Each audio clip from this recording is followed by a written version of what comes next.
नमस्कार दोस्तों।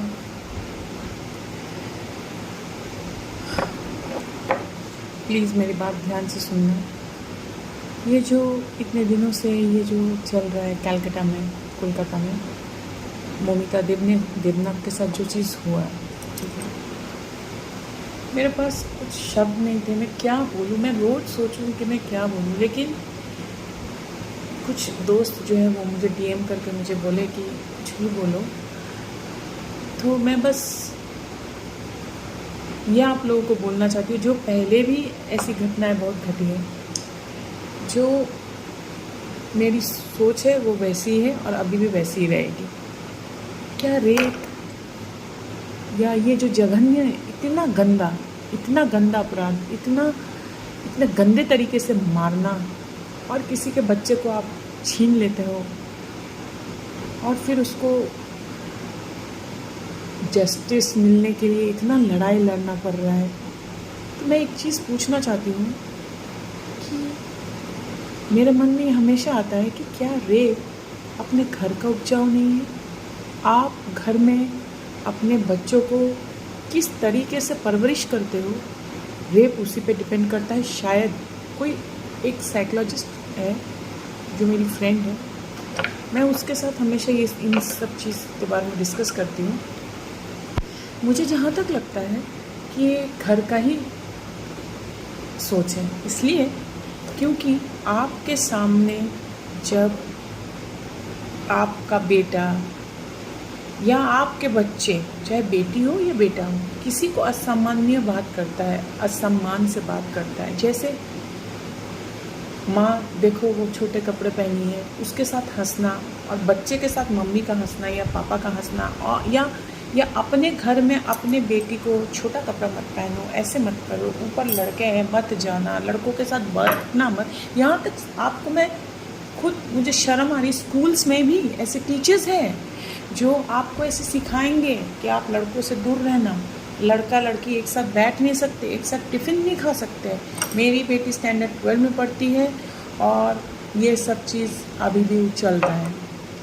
मैं हमेशा अपने बच्चों को यही सिखाती हूँ, चाहे मेरा बेटा और बेटी में लड़ाई भी होता है ना, छोटा है मेरा लड़का एंड मेरी बेटी बड़ी है, दोनों मारपीट भी करते हैं ना, तो मैं यही चीज़ उसको बोलती हूँ, मैं अपने बेटे को, किसी लड़की के ऊपर हाथ आपको नहीं उठाना है, क्योंकि कल दिन फिर यही लड़का अपने वाइफ को भी करेगा। और अगर मैं सहूँगी, इसके फादर अगर मुझ पे करेंगे और मैं ये चीज़ देखूँगी और बर्दाश्त करूँगी, तो फिर मुझे वो सहन करने के लिए मुझे सिखाया जाएगा। और मैं मानसिकता, ये तो बेचारी, उसको तो मार दिया गया, ठीक, क्योंकि ये लड़ रही थी। आप उन लोगों के बारे में सोचो जो लोग सरवाइव करते हैं और बता नहीं पाते हैं। कोई ना कोई, मैं खुद एक लेडी हूँ, मैं रास्ते में जाते आते हमेशा मोलेस्ट होती थी। मैं हमेशा उस टाइप से अपने आप को बचाई हूँ कितनों बार। स्वेच्छा से कुछ भी किया हुआ चीज़ वो आपका इच्छा है। येस मतलब येस होता है, नो मतलब नो होता है, नो मतलब हाँ नहीं होता है। ये चीज़ आपके बच्चों को सिखाना आपका दायित्व है, मेरा दायित्व है। कोई भी लड़की, मेरा बेटा, मुझे अगर मैं दुपट्टे में जाती हूँ तो वो मुझे आके घुमा के कभी कभी बोलता, मम्मा आपने दुपट्टा नहीं लिया। तो मैं उसको समझाती हूँ कि मेरी मर्ज़ी। उसके फादर बोलते उसकी मर्ज़ी, उसको भी गर्मी लगती है, तुम शॉर्ट्स क्यों पहने हो? क्योंकि तुमको गर्मी लग रहा है, मेरा चॉइस ऑफ क्लोथ्स है, मैं पहनूंगी। इसका ये अर्थ नहीं मैं आपको रेप करने का लाइसेंस दी।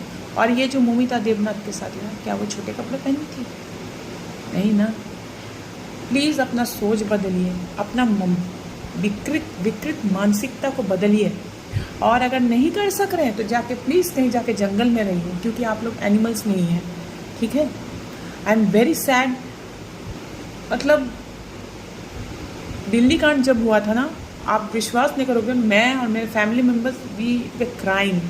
आज भी वही चीज़ हुआ, चाहे वो कोई भी केस हो, चाहे हथरास हो ना हो, anything. Why have to be, women will be always sacrificed in everything. Why? आपको कुछ भी करना था आप रेप करते हो, फिर मार देते हो, किसी का बच्चा छीन लेते हो, आप आने वाला पीढ़ी को डराते हो और सिखाते हो। अभी भी सोशल मीडिया पे ऐसे बहुत लोग हैं वो लड़की को ब्लेम कर रहे हैं। क्यों? क्योंकि उनके घर वालों ने उनको इज्जत करना सिखाया नहीं। आपको पता है घर के भी सोच ऐसे हैं। घर में भी आप शादी करके दूसरे के घर जाते हो, फिर वहाँ पर आपको ऐसे बेटे मिलते हैं जो आपको हेल्प तक नहीं करते हैं। चाहे वो मेरा केस हो चाहे कुछ भी हो, respect is first priority. You should respect. एक दूसरे को रिस्पेक्ट करना, सम्मान करना, ये कहाँ से सीखना है? घर से ही ना। कल दिन मेरा बेटा कुछ करता है तो मुझे लोग बोलेंगे ना कि आप मम्मी पापा आप कैसे सिखाए। मैं हमेशा कोशिश करती हूँ अपने तरफ से। हाँ, और कोई कोई बोलता है कि मैं क्या बोली हूँ, मैं क्या बोलूँगी कि अपना बेटा को तुम रेप करो। अरे तुम बोलोगे नहीं, लेकिन तुम घर में शुरू से ये चीज़ घुसाना, शुरू से ये करना, ये हमारा दायित्व है। अगर आपका बेटा मानसिक संतुलित बिगड़ा हुआ या साइकोलॉजिकल प्रॉब्लम है कुछ, तो वो आपको ध्यान रखने की ज़रूरत है। अगर ऐसा भी कुछ है तो मुझे ऐसा लगता है। आई डोंट नो आपका क्या व्यूज़ है, but I felt so I brought this thing in front of you. अब आपकी मर्जी क्या सोचना है, but this is very sad. Justice for Moumita Debnath and all the victims and all others. Please